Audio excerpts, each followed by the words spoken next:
The holographic projection flickered in the dimly lit briefing room aboard the Terran Vanguard, casting eerie shadows across the faces of the assembled cadets. Instructor Vector, a battle-scarred Krellian with 4 eyes and mandibles that clicked nervously, gestured toward the grotesque image hovering before them. "No weapon can kill that creature," the instructor warned, his translator rendering his words in flat, emotionless standard. "The Void Crawler. 17 species have tried, 17 have failed." Jennifer Martinez leaned forward in her seat, her dark eyes studying the monstrosity on display. The creature was a nightmare given form, a mass of writhing tentacles, chitinous armor plates that shifted like living shadows, and a central maw that seemed to fold into impossible dimensions. According to the data streaming beside the image, it had devastated 3 colonies in the past month alone. Beside her, Alex Chen scribbled notes on his data pad, his analytical mind already working through the problem. "What about the Zanari plasma cannons?" he asked. "Those can vaporize a battleship." Vector's mandibles clicked in what might have been amusement or pity. "Tried." The creature absorbed the energy and grew larger. Kinetic weapons passed through it as if striking smoke. Antimatter warheads simply disappear into its mass. Nuclear fire only makes it angry. He paused, all 4 eyes scanning the room. "The Galactic Council has declared the affected sectors off limits. Evacuation is the only option." Jennifer raised her hand. "Sir, you said no weapon can kill it, but has anyone tried not killing it?" The room fell silent. Several alien cadets turned to stare at her, their various facial appendages expressing confusion. Vector tilted his head, a gesture he'd learned from humans. "Explain, Cadet Martinez." "Well," Jennifer continued, standing up, "every report says it consumes energy, matter, even space-time itself. What if its biology isn't built to stop? What if it can't regulate intake?" Alex's eyes widened as he caught her meaning. "Metabolic overload," he breathed. His fingers flew across his datapad. "Sir, permission to access the xenobiology database?" "Granted." For the next several minutes, the 2 humans worked in tandem, their collaboration so seamless it seemed almost telepathic, a trait that unnerved many of their alien classmates. Jennifer pulled up theoretical models, while Alex cross-referenced them with energy consumption data from the Void Crawler attacks. "It's never retreated," Jennifer noted. "Every engagement, it keeps consuming until nothing remains, then it moves to the next target. No natural predators in the void between galaxies where it originated," Alex added. "No evolutionary pressure to develop an off-switch for feeding." Vector approached their station, genuinely curious now. In his 2 centuries of military service, he'd learned that humans had a peculiar gift for lateral thinking. Where most species confronted problems head-on, humans seemed to delight in approaching from unexpected angles.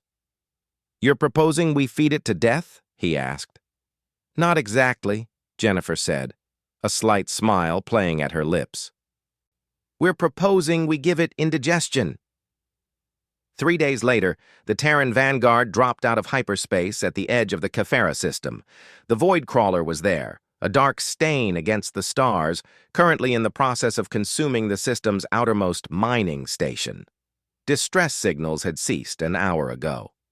Jennifer stood on the bridge, now wearing the insignia of a tactical advisor despite being just a cadet. Beside her, Alex monitored a dozen screens simultaneously, tracking the complex calculations that would make or break their plan. "Deploy the drones," Captain Osworth ordered. From the Vanguard's belly, a swarm of 5,000 small drones erupted, each one containing a specialized payload. They weren't weapons in any conventional sense. Each drone carried a microfusion reactor set to a specific harmonic frequency, all calculated by Alex to resonate with the Void Crawler's extra-dimensional feeding mechanism. The creature noticed them immediately. Tentacles lashed out, grabbing dozens of drones and pulling them into its central maw. As predicted, it began consuming them greedily. Phase 1 successful, Alex reported. It's taking the bait. Activating resonance sequence, Jennifer said, her hand hovering over the control panel. As the reactors inside the consumed drones activated, something unprecedented happened. The void crawler shuddered. Its form, usually so fluid and terrible, began to ripple with visible distortions. It was consuming energy faster than ever before. But the harmonic frequencies were creating interference patterns in its extra-dimensional feeding structure. It's trying to expel them, Captain Osworth observed, leaning forward in his command chair. Too late, Alex said with quiet satisfaction. The resonance is disrupting its spatial anchoring. It can't distinguish between the drones and its own mass anymore.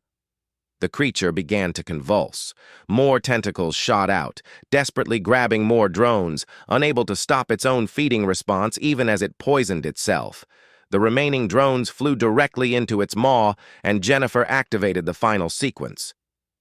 The void crawler began to collapse inward, its form flickering between dimensions. It wasn't dying, not in any way the Galactic Council would have recognized. Instead, it was inverting, its feeding mechanism turning back on itself in an infinite loop. Within minutes, the massive entity had compressed into a singularity no larger than a marble, then vanished with a flash of exotic radiation. The bridge erupted in cheers. Crew members from a dozen species celebrated humanity's first major tactical victory in the Galactic Defense Force. Instructor Vector, watching from his own ship in the fleet, clicked his mandibles in something that might have been respect. He opened a comm channel to the Vanguard. "Cadet Martinez, Cadet Chen," he said, "revision to my earlier statement. No conventional weapon can kill that creature. But humans, it seems, don't believe in conventional." Jennifer and Alex exchanged grins. Around them, their alien crewmates were learning an important lesson about humanity. When you told a human something was impossible, you weren't issuing a warning. You were issuing a challenge. The end.